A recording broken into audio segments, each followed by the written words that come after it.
specific. Now, if you remember, this has its antecedents in Billy Mitchell and William Dewey and Hugh Trenchard, and the Air Corps Tactical School, which still exists. I think obviously the name is different because it's not the Air Corps anymore. But the Air Corps Tactical School was located at Maxwell Field, which is now Maxwell Air Force Base in Alabama. They are teaching in the interwar period this.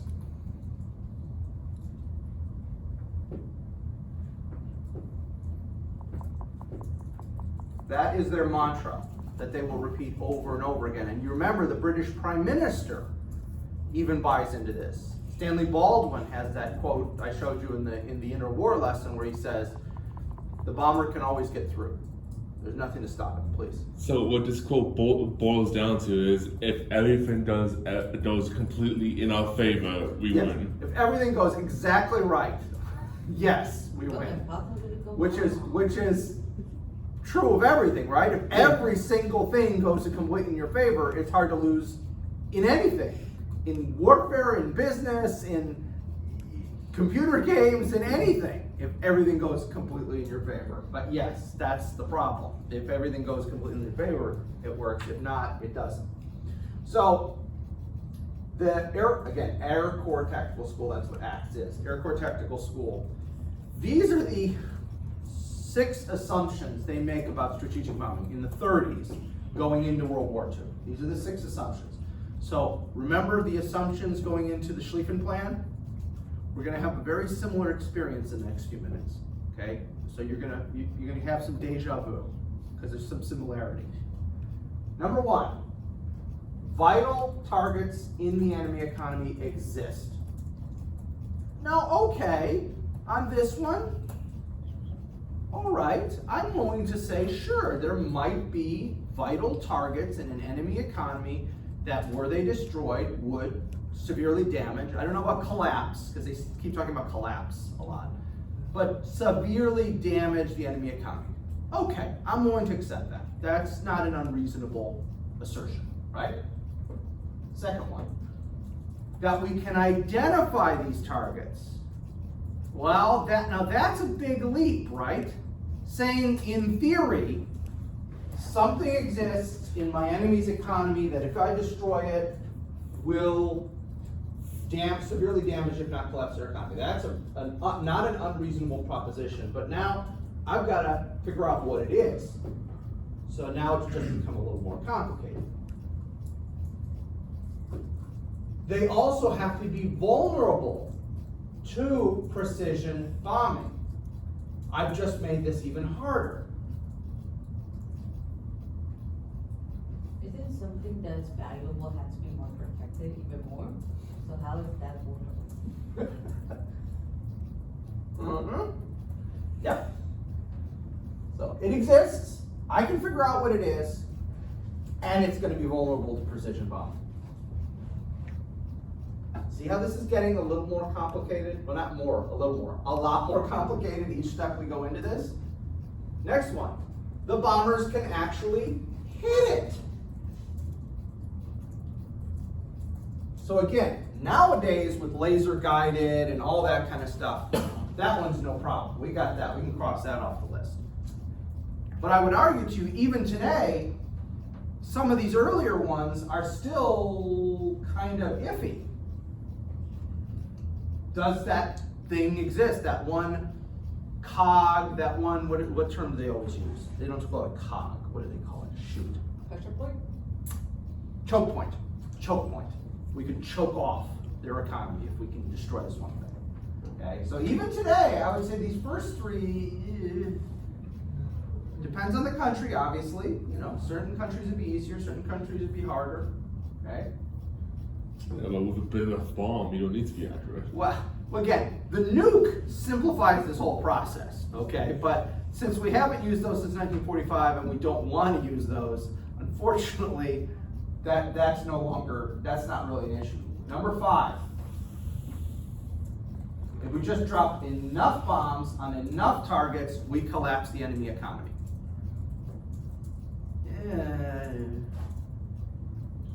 Could you repeat that sentence? Cause I like your sentence better than that one. Okay. If we just drop enough bombs on enough targets, we collapse the enemy economy. Can that also be like a double-edged sword? I'm sorry, Can that last one be a double-edged sword? Like if you keep bombing the base, people will start saying like, oh, we can't give up. well, and this is Like what, the okay, blitz. that's exactly what happens in almost every case in the earlier era. Okay, now when we get to the more modern era, because of precision, it's different. But in an earlier era where you don't have the precision, more often than not, what happens? Now remember, we're not trying to break enemy will. So do keep that in mind. Remember, that's the Brits and the other people are talking about will. We're talking about the economy. But by and large, when you bomb somebody from the air, the reaction isn't, oh, please stop, please stop. It's you. Yeah. I'm gonna keep fighting harder because now you killed my family, you killed my friends, you destroyed my house. I'm now ticked off at you. Okay, I'm now mad. And so now I'm much more likely to fight harder or to want to continue the war even harder.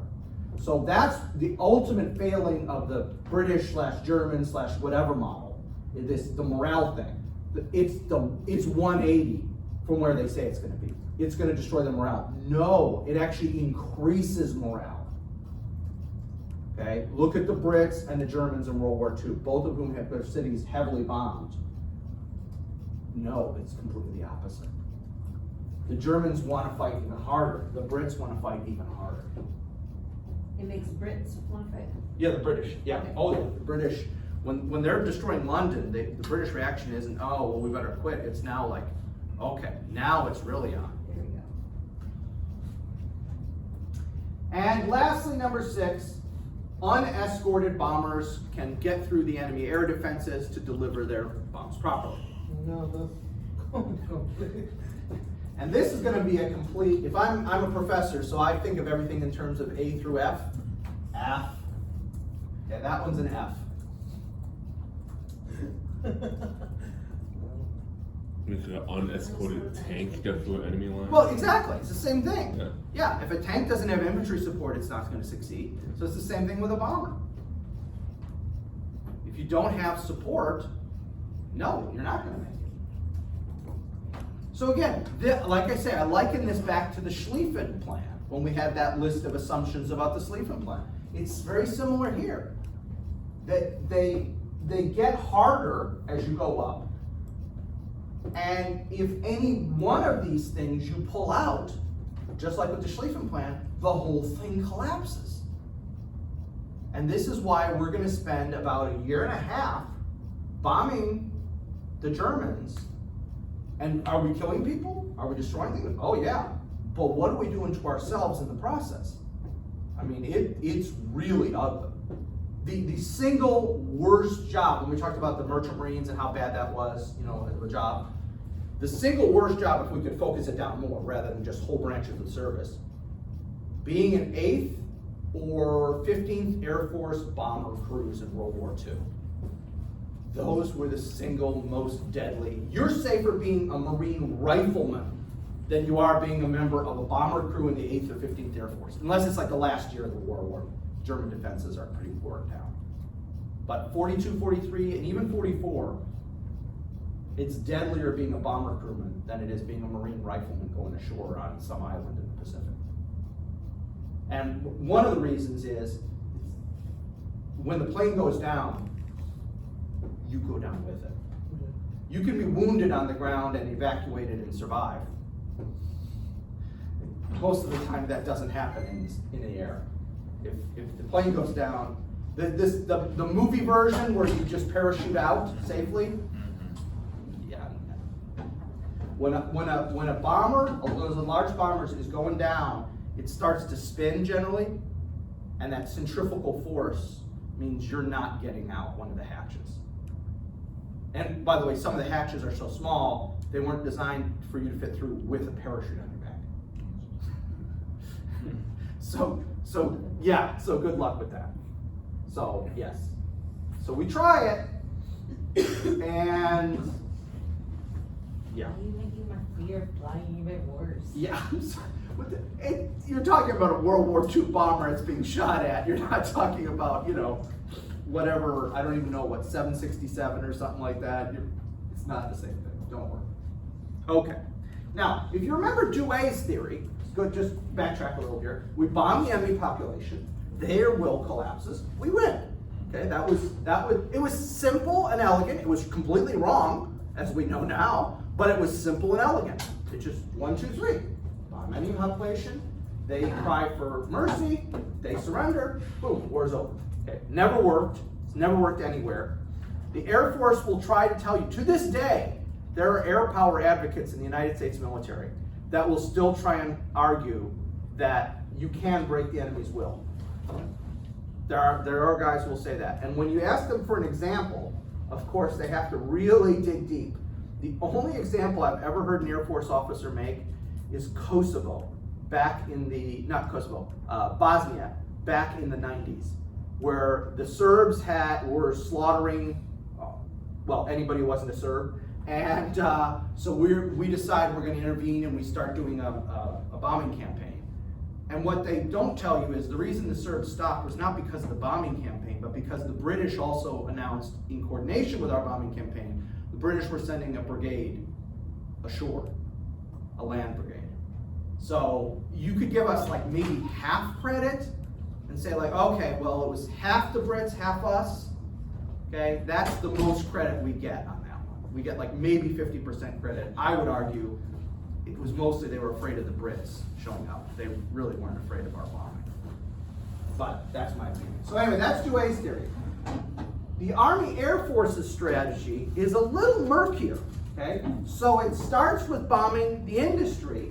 It ends with the enemy surrendering, but what happens in between those two things? Well, we're going to kill a certain amount of the population, even though we're not aiming for them. You drop dumb bombs on a city, you're going to kill civilians, okay?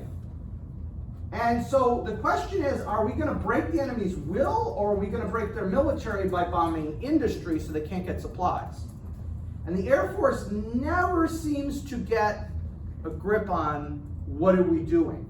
Because at times they'll talk about will during the war, even though the major point is always this choke point. We're looking at these enemy choke points in the enemy economy, we're going to collapse their economy, right? And therefore the military still can't fight.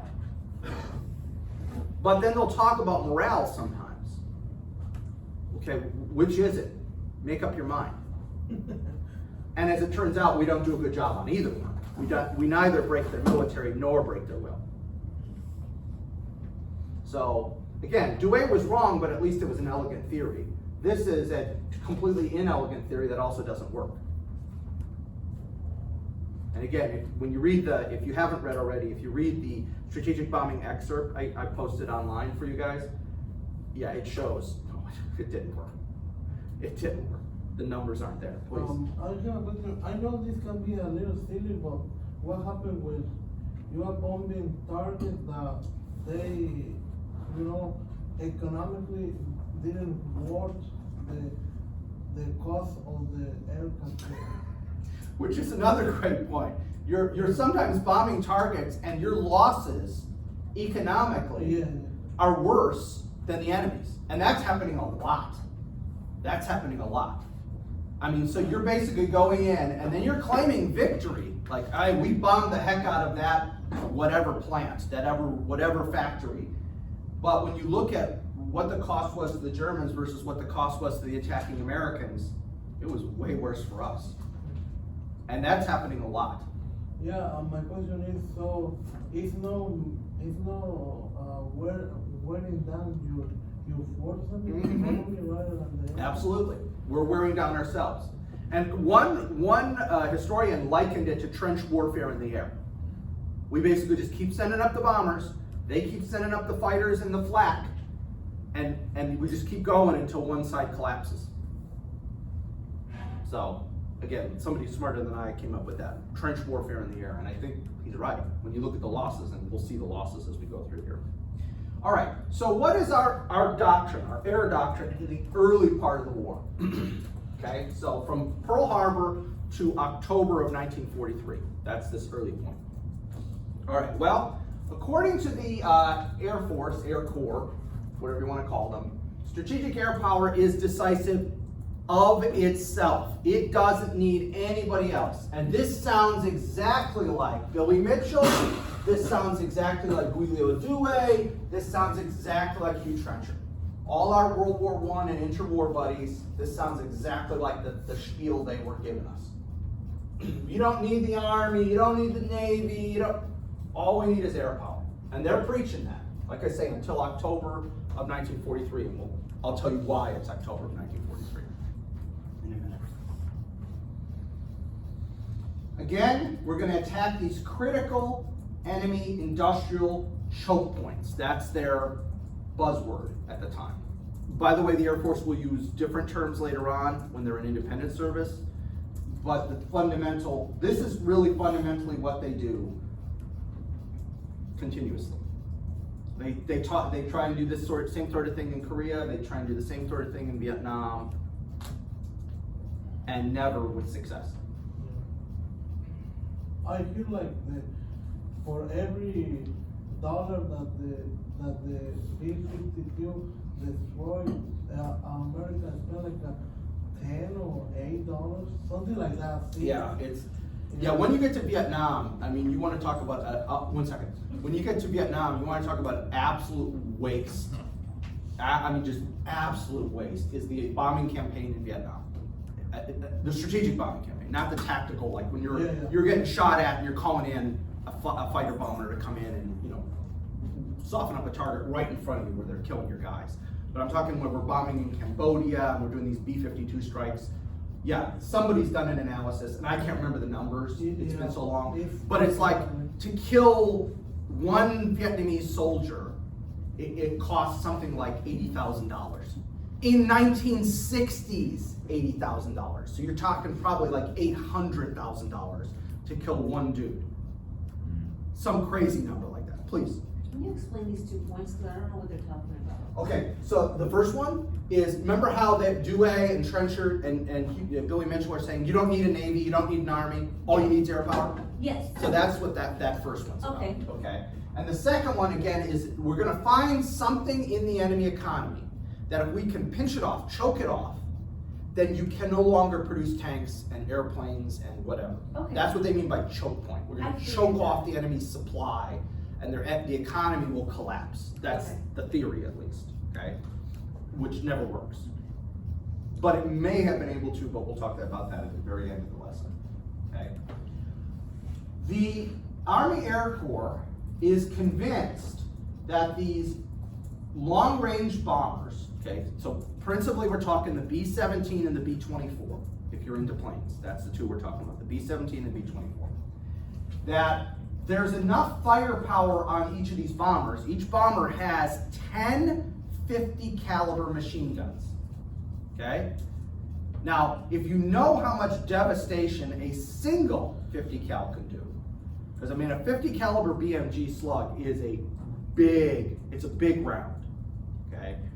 I mean, basically humans do not survive getting hit by one of these. It's just, I mean, I'm sure there's been freak cases where somehow it went through and didn't touch a vital organ and came out the other side and just left a gaping hole. I'm sure there's, freak cases, but by and large, a 50 cal will kill a human. Just one bullet will just devastate, okay? So you got 10 of these. So the theory is we've got 10 of these on every single bomber. And the bombers fly in formation so that they're mutually supportive. So that anywhere you've got a blind spot, the guy to your left, to your right, above, below will cover you so that you won't get shot up. That's the theory. And they are so convinced of this, it will not be until October 1943, and we'll talk about what happens in October 1943, that the Air Corps, Air Force, whatever you want to call them, finally realizes, no, it doesn't work. But they are just so confident we can do this by ourselves. The bombers are so heavily armed, there's no way they'll get shot down. They still worry about flak. The Air Corps is not thinking they're immune from flak, but they think they're immune from fighters. Because we've got so much firepower, we're going to be just fine. that turns out to be a complete failure, F. Okay, that's a complete failure. And one last bit of American air doctrine. We're gonna destroy enemy aircraft before they're built. So don't worry about the fighters, don't worry about any of that kind of stuff. We're gonna destroy them before they're built. Again, doesn't that sound exactly like Hugh Trenchard, Guido Dewey, Billy Mitchell? That sounds like the same spiel those guys were given 20 years earlier. But this is what the Air Corps believes until, like I say, until October 43. We can do all this. All of this is possible.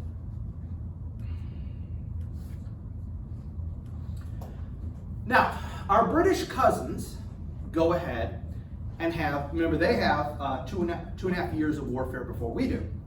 So they got to try some stuff, okay? And they try to do daylight bombing. Because remember, we call it precision bombing. It's sometimes called precision daylight bombing because you can't be precise if it's dark, okay? Because again, we don't have laser guided stuff. So, our precision daylight bombing. The Brits try it first because they had, remember, Hugh Trenchard was their dude. So they went ahead and said, oh, Trenchard, and he's still alive, by the way. Dewey's dead, Mitchell's dead, but Hugh Trenchard's still alive. He's retired, but he's still alive, and he's pushing. Oh yeah, this is the way to go. So they try it. Let's see how we can do. Now, if you were to take, during the period in which they tried to do this, if you took an example of an average 100 British airmen, when they tried to do daylight bombing, this was the result. 55 killed or died of wounds. Out of 100, so 55% killed or died of wounds. 4 injured, but actually managed to come back to service. 4%. 12 taken prisoner, 12%. 2 shot down and managed, usually with French assistance, to get back to Britain. 27 survived unscathed. Okay, so this is just percentages, basically. This is all we're talking about. That's not sustainable. No. That's not even close to being sustainable. If we you've got 12, okay, so you got 67%. 2/3 are gone. They're dead or they're POWs. You got 4% who are wounded. You know, some of these might not come back, some will, depends on the guy. These 2 were shot down and come back. I mean, what's their mental state going to be like? You've only really got 27% of your guys who can keep fighting. That's insane. There's nowhere in military history that I know of where you can basically sustain 73% losses and call that a victory. It's insane. Please. I would like to ask you, it is true that pilots, you have to spend more time, more money to Yeah. keep it. Yeah, I mean, training a pilot is expensive. Yeah, exactly. The air crew are a little cheaper because, you know, manning a machine gun, that's relatively easy. A radio operator, a little bit more, but still not as much of a pilot. Yeah, so every one of those pilots and every one of those navigators, every one of those bombardiers took a lot of training and a lot of time and a lot of money. So if you want to look at it in a purely monetary sense, this is an unsustainable model. Even if we don't talk in human terms, and obviously in human terms, this is absolutely an unsustainable model. So the British try this for a period of time, they look at the results and they go, we're not doing this anymore. Daylight precision bombing is suicide. That's all there is to it, it's suicide. We're not doing it. So what did the Brits do? Well, you won't be surprised to hear what the Brits do. They do what their antecedents told them, what Hugh Trenchard do. They turn to what they call saturation bombing, okay? And this is a quote from Air Marshal Sir Arthur Harris, who was the head of Bomber Command, and his nickname was Bomber. So he was Bomber Harris, that's what he was called. This is what he says, this is what we're gonna do.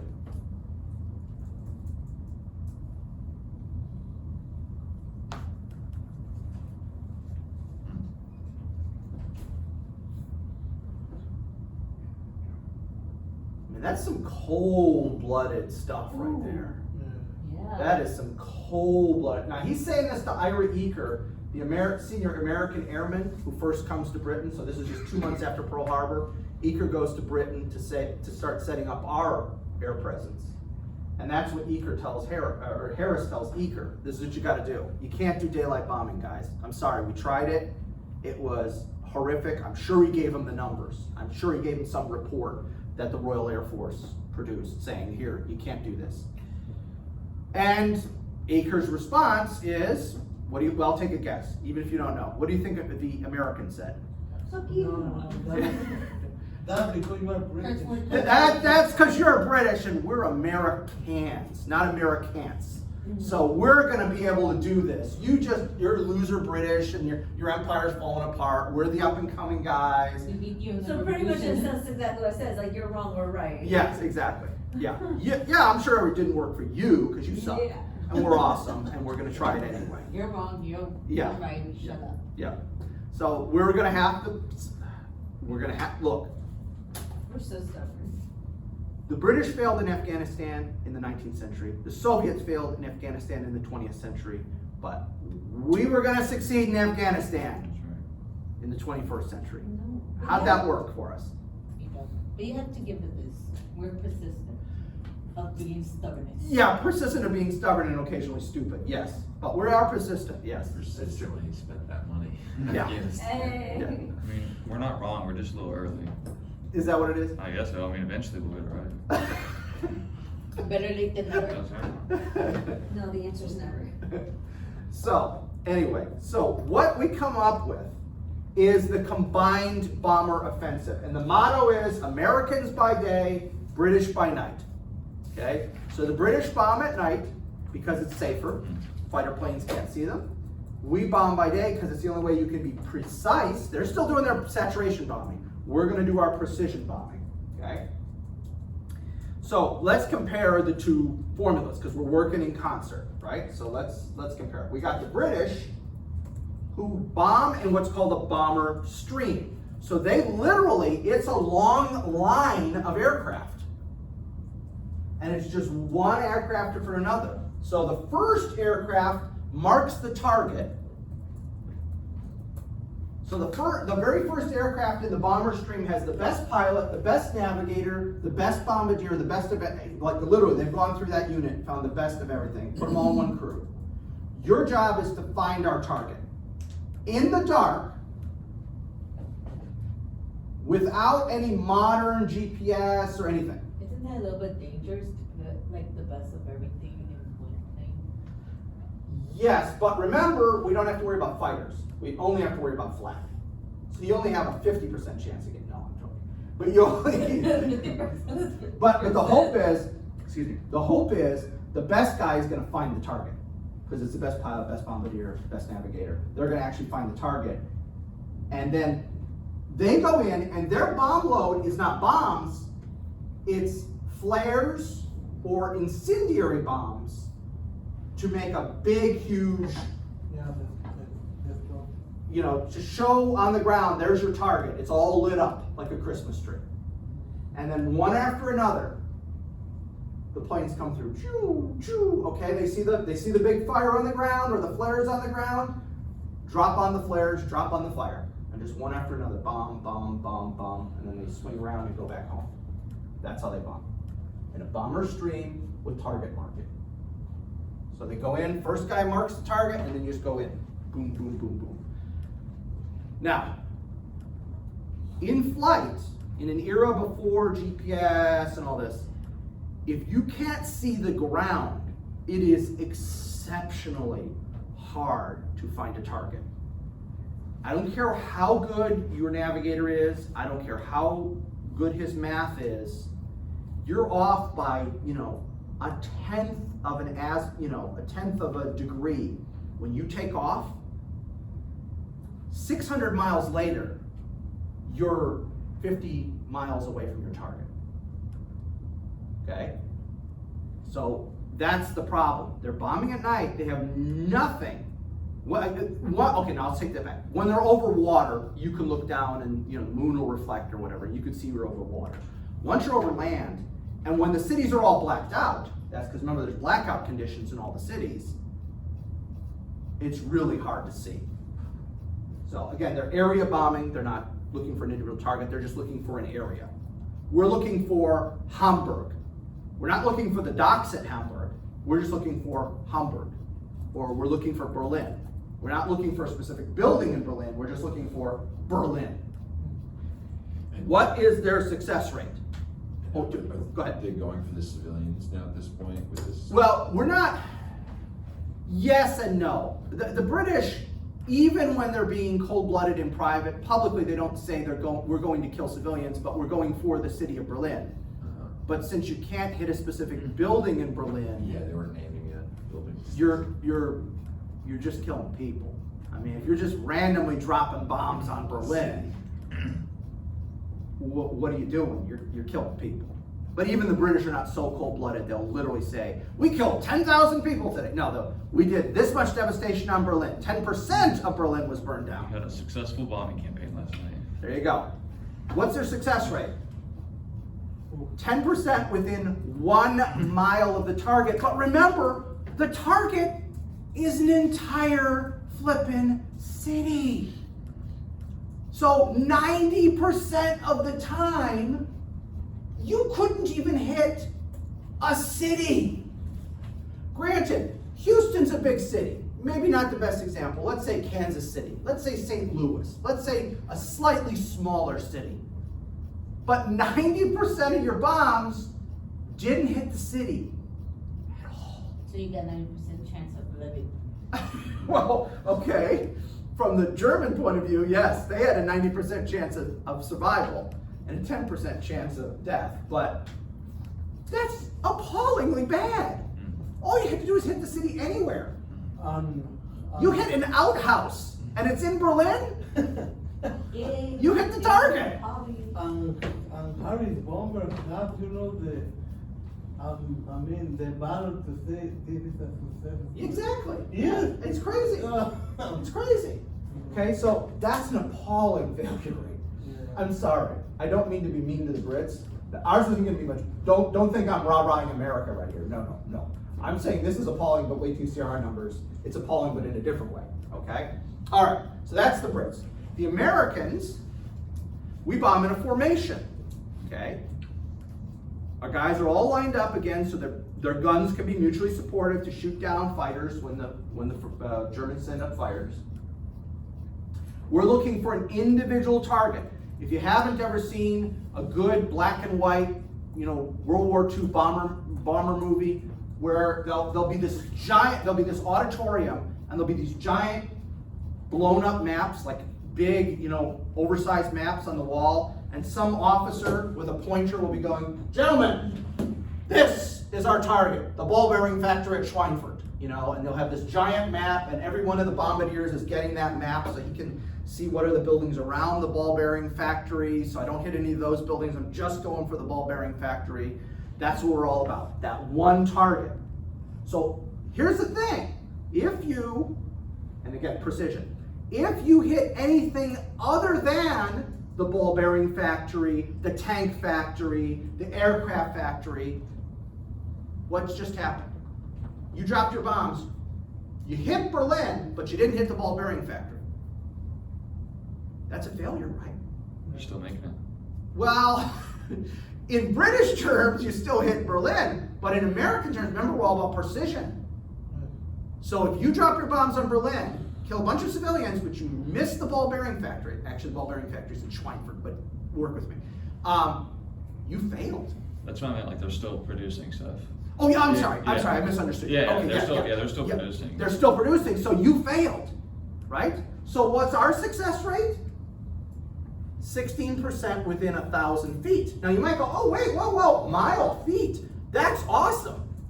But remember, we set our bar higher.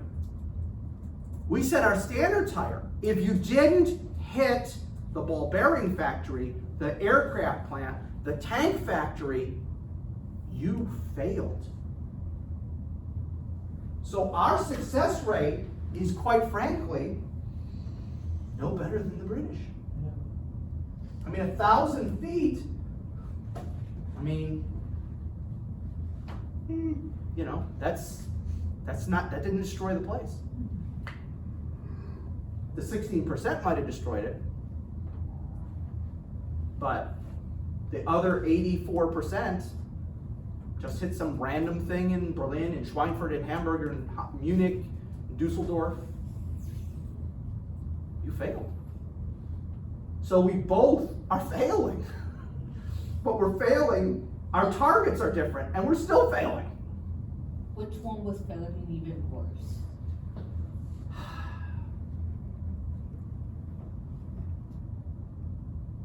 I gotta say us, because we're so precise. Because, let's be honest, all right, so you didn't hit Berlin, right? You're the British, you didn't hit Berlin. If all you care about is destroying and killing anything German, if you dropped your bombs in the middle of an empty field and killed a herd of cattle, did you just hurt the Germans? Burn some crops. You know, or crops or a farmhouse, or because your standard is so low that, again, literally, unless you bombed a field with nothing in it, if you destroyed anything, you kind of succeeded, sorta, kind of a little. Whereas us, because we said no, it's just the aircraft plant, no other target, just the aircraft plant. Well, then yeah, I think we failed worse. That's personal opinion, so you know, take that for what it is. But I would argue the British standard was so low that even the 90% are probably destroying something, killing somebody. In the reading said like the Nazi totalitarian regime was so, you know, hard that they didn't hit the morale of the Germans because the population was scared of them. I don't buy that. I know that's what they say. Yeah. I don't buy that. What he's saying is that in the reading it talks about that the German population was so terrified basically of the Nazis, they could never think of rebelling. So even if their morale was in the toilet, they would never. No, I don't buy that. And the reason I don't buy that is if you look at the way the Germans behave, they aren't dissatisfied with the German regime.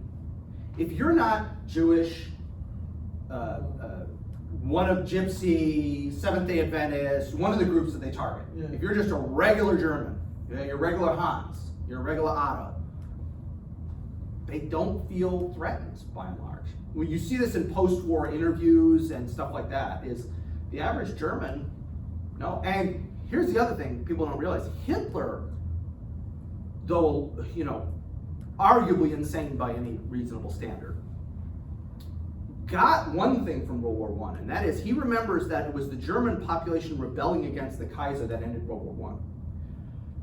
So he, through the Nazi apparatus, tried to take really good care of the German people. And so the average German throughout the entire war feels like they're being well taken care of, even when the bombings are happening. Like they will have very quickly have soup kitchens set up. They will have clothing drives going on to get people clothes if they've lost their clothes in the bombing. They're always doing stuff to take care of the German people. And so by and large, when you do these post-war interviews, well into the 50s and 60s when these people are still relatively young, they talk about the fact that they love the Fuhrer. That they always thought the Fuhrer was looking out for the German people. And everyone forgets. Remember, does anybody know what the full name of the Nazi Party is? National Socialist Workers Party. National Socialist German Workers' Party. Now, he outlaws unions, okay? I can so be nationalist and socialist. If you try hard enough, you can be almost anything. But working conditions actually improve under the Nazis. Benefits The month-long vacation that every German enjoys today, it's like 4 or 6 weeks or whatever, that was Hitler. That the feuded heritage. The Volkswagen, the Beetle, the old-fashioned Beetle, not the modern F, that was created during the, Hitler didn't personally create it, but when they showed him the design, it was Ferdinand Porsche, believe it or not, who designed the Volkswagen Beetle.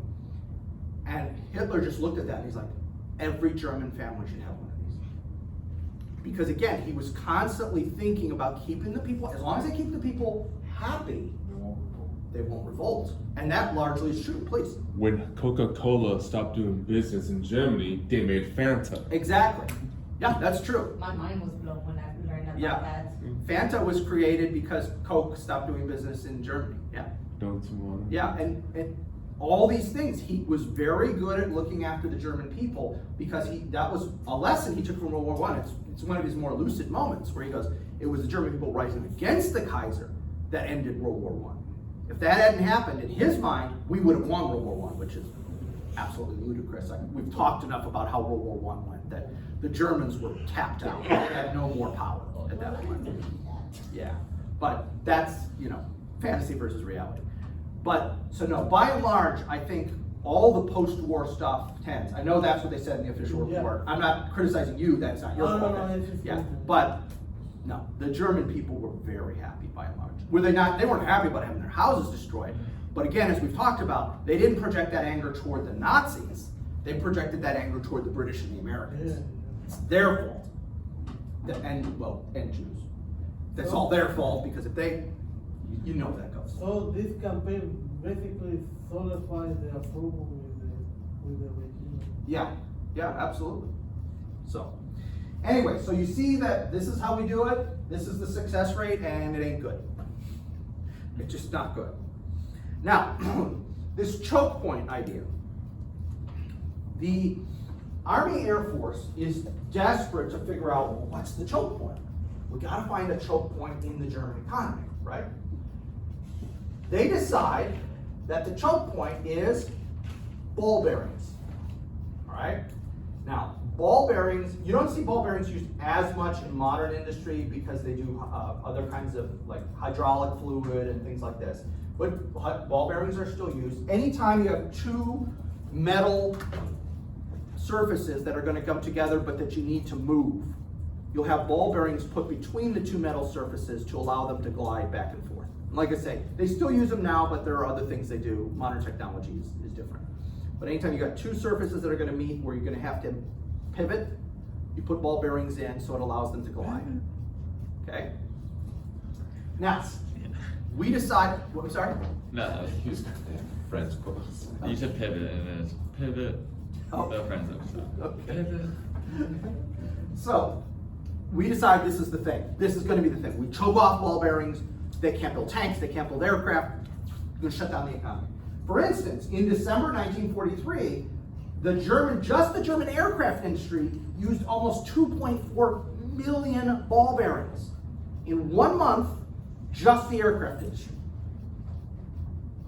So, if you buy this whole choke point argument, which I don't, but then I have retrospect. So I'm not claiming I would have necessarily not bought it at the time. I could very well see myself being talked into the logic of it. You know what I'm saying? Yeah, because this is the thing with the when you make the choke point argument, which the precision daylight bombing with choke points, that if presented by somebody who's not like kind of all worked up, but if you present it in a very calm, this seems like a reasonable thing. If we destroy their ability to produce ball bearings, this is an example of how many ball bearings they're using in a single month. If we were to do that, that would shut down production of tanks, artillery pieces, you name it. And I could see myself buying into this. This is the seductiveness of the argument. It's not a crazy, wild, speculative argument. It's a kind of rational argument. Okay? As you can see, gentlemen, if we were to stop ball bearing production, you do the presentation, you use the pointer, and you go, okay, that seems reasonable. Yeah, okay, I get that, right? So, and just for fun, how many ball bearings do you need to produce a single Junkers twin-engine medium bomber? Over 1,000 ball bearings for that one bomber. and an 88 millimeter anti-aircraft gun. There are 47 ball bearings. And a 200 centimeter searchlight. There's 90 ball bearings. Okay, so again, you could make a persuasive argument that this is a rational thing. This is not a crazy, kind of fanatical kind of thing. This is a very rational process, and we're going, okay, all right, you convinced me. Now, in order to deal with this, we attack the major ball bearing production facility in Germany, which is in Schweinfurt. It's in the city of Schweinfurt, okay? Now, there are two Schweinfurt raids. We're going to look at the second Schweinfurt raid because it's the more dramatic, and I have to cherry pick. So we're going to look at the more dramatic raid. So this is on the 14th of October, 1943. And the idea here is we're going to destroy the ball bearing factory at Schweinfurt, which will mean that within a few months, they'll use up their reserves of ball bearings. And that's it. The whole thing will come tumbling down. Okay, again, this is not a crazy argument. This is a very rational, reasonable argument about production. And they're doing numbers and they're doing production, costs and blah, blah, blah, blah, blah, blah. Okay, all right. So here's what happens. We send 291 bombers out, okay, to do this raid. 291 bombers. Now, 34 of those bombers will return to base before they get to Germany. Some have legitimate mechanical problems. Others, now you gotta understand, by this point, by October of 43, American bomber crews have been slaughtered on a regular basis. And a certain percentage of these bombers, the pilot and co-pilot, basically get in the air and they're terrified. And they either intentionally or unintentionally think there's something wrong with the engines. We've got to turn back. Engine 4s just sounds really funny. Don't you agree? Yeah.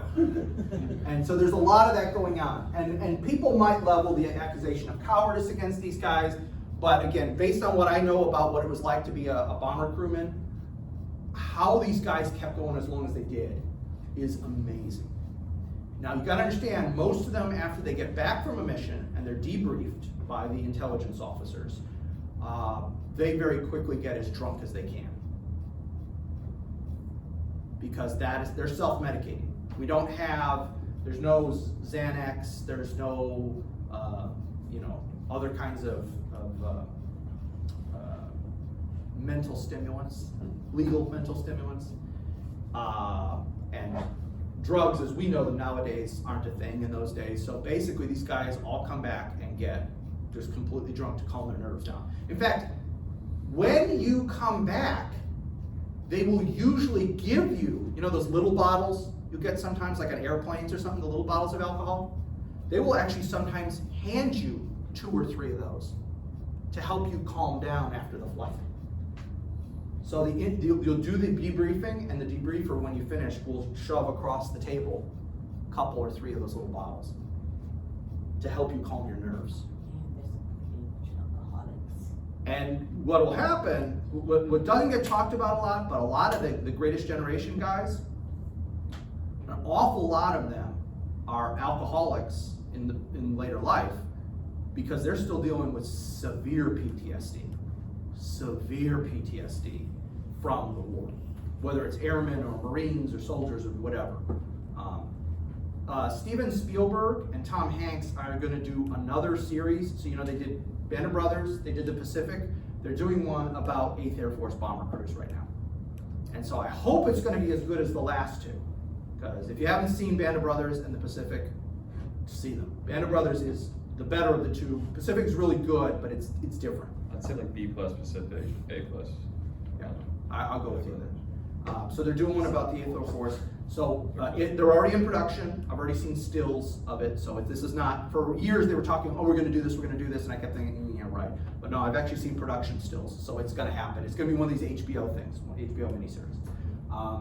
So when that comes out, check it out, because I think you'll get a lot of what I'm talking about. If they do a good job, which they've done a pretty good job up to this point. I can't see them dropping the ball. So anyway, so these guys, real or imagined, say, something's wrong with engine 4, or, something's wrong with whatever, and they turn back to base, okay?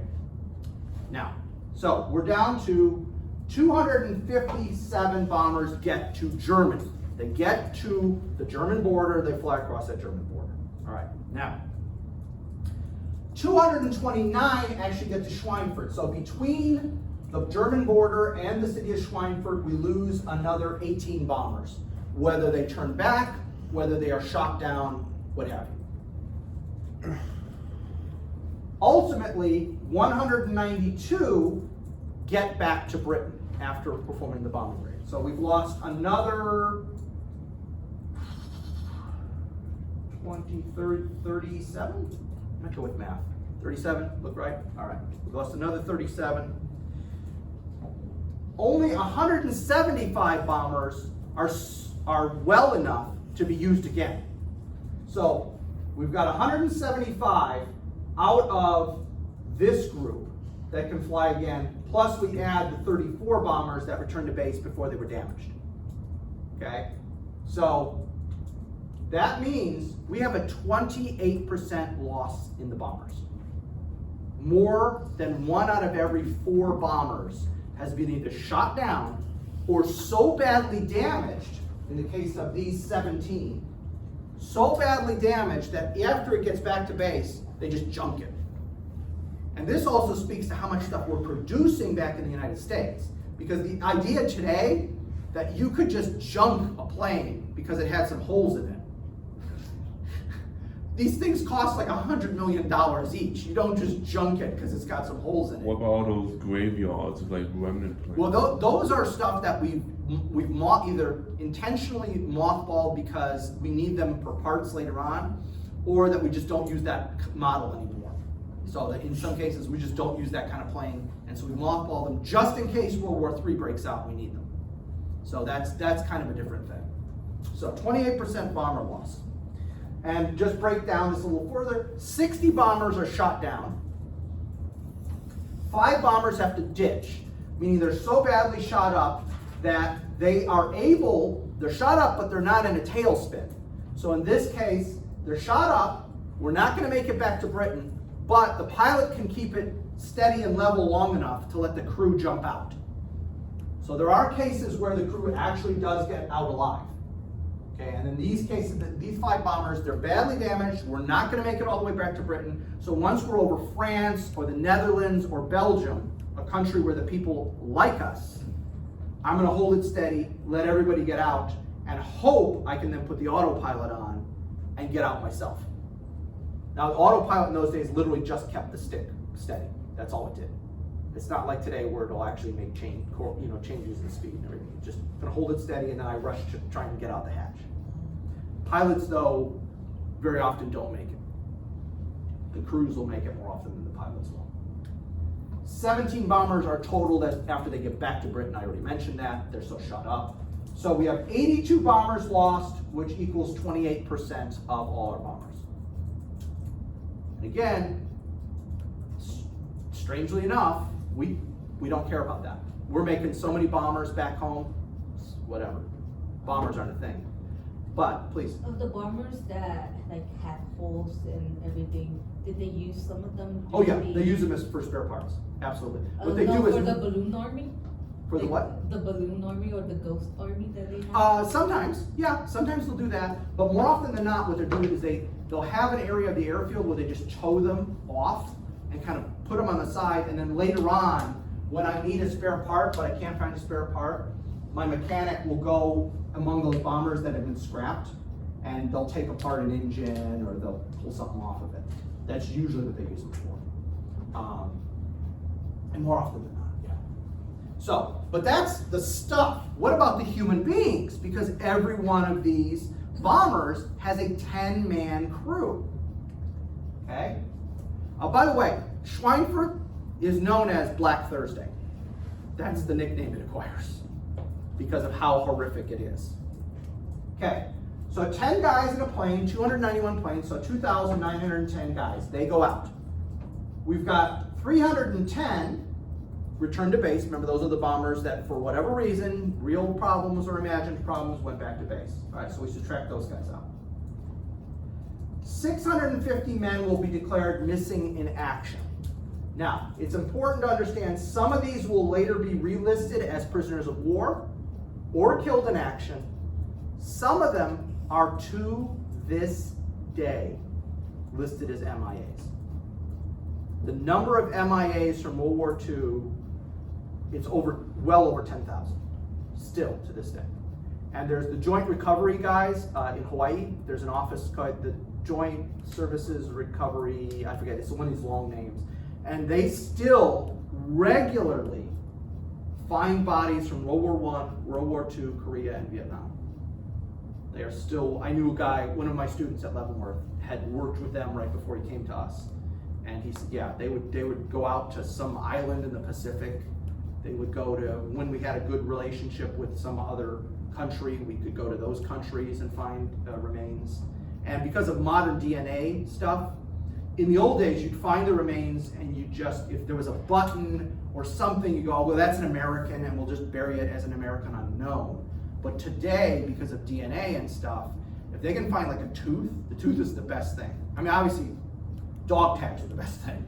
But I mean, of the body, if you find a tooth, evidently the enamel on your teeth protects the DNA inside better than any other part of your body. So the bones, once the skin and everything has decomposed, the bones start decomposing too, and the DNA can basically get messed up. It's hard to read the DNA because of the dirt and everything. It kind of like saps the DNA out of it. This is my unscientific version of how this goes. But your teeth, the enamel protects the DNA inside. So teeth are the best thing. If they can find teeth, and by the way, this works when they find ancient remains too. If they can find teeth, they can usually recover DNA.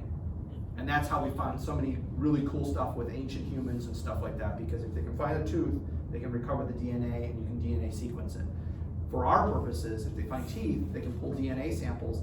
And the families of a lot of the people who went missing, they made an effort starting, I think it was in the 80s, to get samples, like hair samples and DNA, blood samples of anybody who had a family member who was MIA, and wanted to hopefully get their get remains back.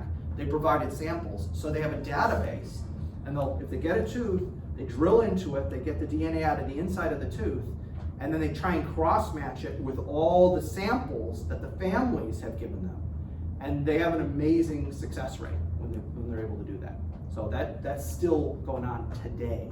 What are we, like 80 years after World War II and over 100 years since World War I?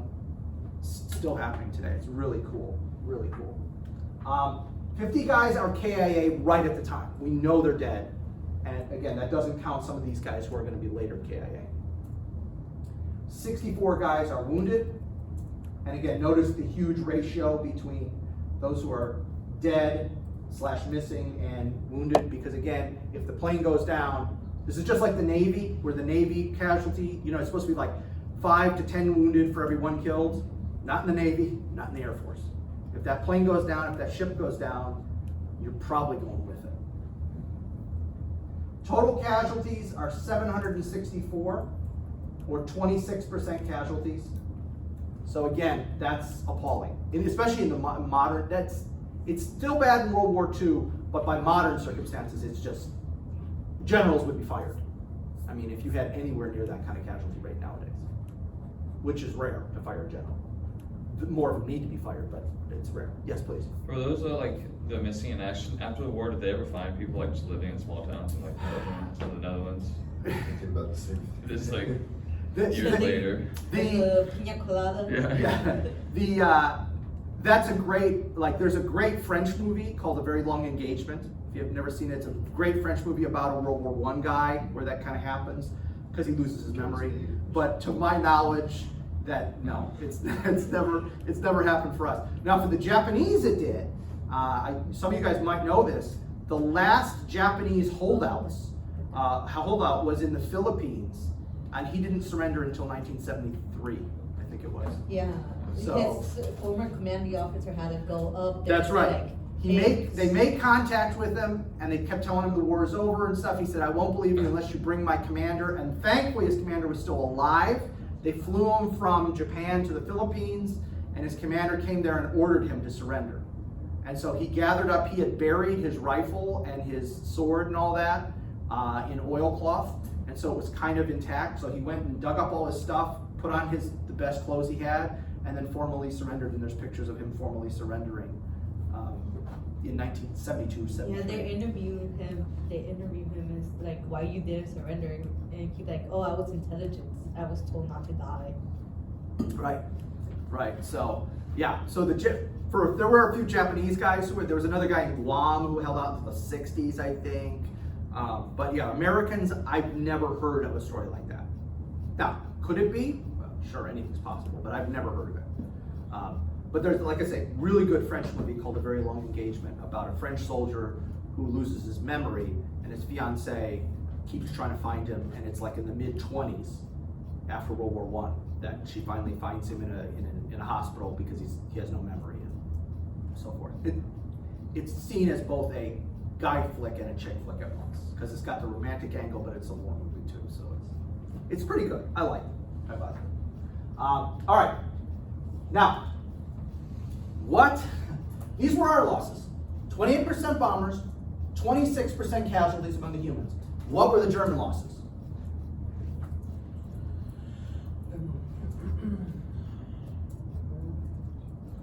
And that Schweinfurt ball bearing factory?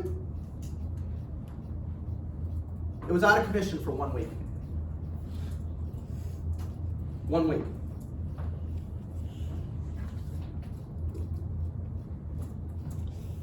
Yeah. This is not sustainable. This is why, hence that quote that the historian had trench warfare in the air.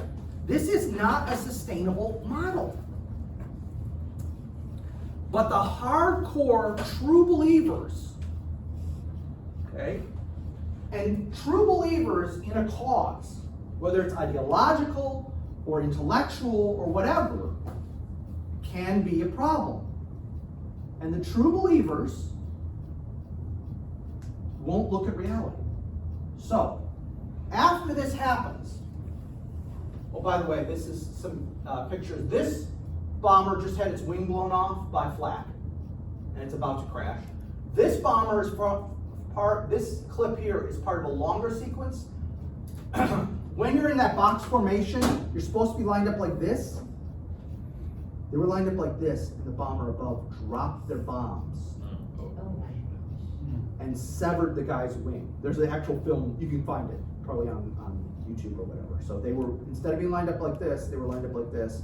When the top guy drops the bombs, severs the wing, and the crew goes down. I can't imagine that bombardier, that pilot, that navigator. I can't imagine what that would do to you mentally, knowing you just killed some of your friends because of your stupidity. Ira Eaker, the commander of the 8th Air Force, after the raid, this is what he says. This is the American guy or the? This is the American. This is the American commander.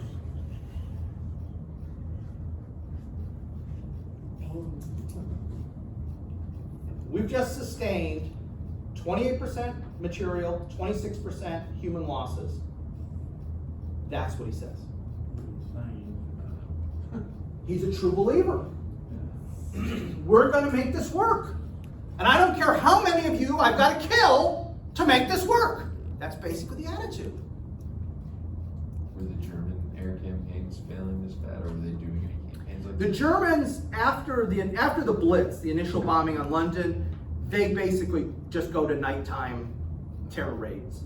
They're not trying for anything strategic. And then they develop the V weapons. So those, the V1 and V2, which are, one is a full-on rocket, and the other of which is what they call a pulse jet. And those are great because you don't have to risk any humans. You can terrorize London, you can terrorize southern Britain, no humans get risked. So that's a whole other crazy thing. Okay, so how bad are the losses overall? I showed you one raid. So what I'm going to show you is the 8th Air Force up to October 1943. So from when the 8th Air Force is formed in Britain in early 1942 until the Schweinfurt raid, what their losses are. And then the entire United States Army Air Force in the entire war. So just, I'm not over time now. No, it's okay, good. Yeah, I got it. so just not the European or Pacific. Right, this is everything. This is literally Pacific, Europe, Italy, North Africa, you name it. This is just the 8th Air Force, just up to including the Schweinfurt raid. These are the losses. Killed in action. Almost half of all the almost half of all the Army Air Force personnel killed in action who are bomber crewmen. Almost half is just the 8th Air Force and just up to the Schweinfurt raid. Stop and think about that. The entire rest of the world and everything after October 1943 only accounts for a little more than half of this. And half again. That's how ugly it was to be a member of the 8th Air Force bomber crews. That's how bad it was. Oh, and by the way, the footnote here is that's combat only. We also managed to kill over 12,000 guys in accidents and training. There was a real casualness about deaths in World War II that would absolutely not be acceptable today. Guys are getting killed all over the place in training accidents and stuff like that. And the attitude is, it would not be acceptable in the modern day military. Okay, so that's killed in action. Wounded in action, okay, not quite as dramatic as killed in action, but still. Missing and POWs, again, almost half. Now, obviously they don't know that it's going to be like this. This is post-war, we're able to put this together. But we know in retrospect, holy mackerel, this was horrific. This is terrible. And finally, the second Schweinfurt raid breaks morale. Morale was in the toilet and it breaks morale. And so they halt all bombing operations after Schweinfurt. All bombing operations in the 8th Air Force are stopped. And the Army Air Force finally acknowledges our pre-war doctrine failed. Daylight, unaccompanied precision bombing does not work. It just doesn't work.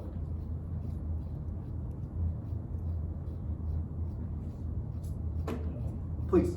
So, based on all these casualties of airmen, soldiers, and sailors, do you think that that's the reason we nuked Japan? And It's one of them. And why wouldn't we have nuked Korea to stop it? Okay, in the case of Korea, that was a fear of a larger Third World War breaking out. The Truman administration makes that very clear in all their internal documents that we can look at now, that Truman is like, I'm not dropping any nukes, because Joe Stalin, because remember, Stalin's still alive in 1950, and he dies in late 52, I think it is. So theoretically using it then might be an option. But in 50, Stalin's alive, we know how ruthless Stalin is, we know the Soviets have got their own nukes, that might push them over the edge. Now, by the time Stalin dies and Eisenhower becomes president in January of 1953, while Korea's still going on, Ike knows that Stalin's dead, and there's a little bit of a power struggle going on in the Soviet Union. Not a civil war or anything, just a little bit of a power struggle internal to the Communist Party. So Ike, one of his plans to end the Korean War, which arguably is successful, is he tells his State Department to kind of let it be known that, remember, Ike's a retired general. He might be willing to use nukes in Korea. They floated. Yeah. He has absolutely no intention of actually doing it. Okay. Ike has absolutely no actual intentions of doing it, but he wants it to just kind of let it out, just gradually. He wants people to think he will. I want to let them think I'm mightier. And that is one of, it's not the only, but it's one of the factors that finally convinces the North Koreans to settle and to get the armistice. So, At what Please. point did the US Army and everything fail accept these casualties? except in what sense? Like, they're like, we can't have this much people die. It's as a result of that bombing raid. The fallout from that bombing raid is so huge. The air crews are so demoralized. In fact, this is a poem written by a member of the U.S. Army Air Force. And I'm not a poetry guy, but I think you'll see why I show you this poem. That's the title. And then the poem.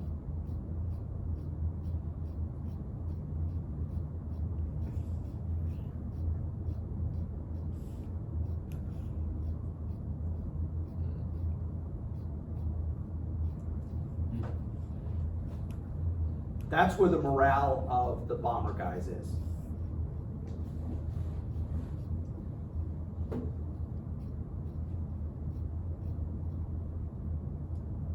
And so, like I say, that there's a realization when the numbers start coming back to Washington, and Eaker is sending back messages to Hap Arnold, who's the commander of the Army Air Force. No, we got him. Wait, I got my teeth in the neck of the Hun's, what was that called? Neck of the Hun Air Force. There's a realization back in the States, because other commanders, other Air Force commanders, are sending back their own appraisals. And some are true believers, and some are young enough, and they weren't brainwashed in the pre-war doctrine, that, because remember, promotion's really quick. You've got guys going in as second lieutenants in 1941 who are like lieutenant colonels by 1943, especially in the Air Corps. Nobody gets faster promotions than the Air Corps, because they're killing off everybody. They're expanding enormously.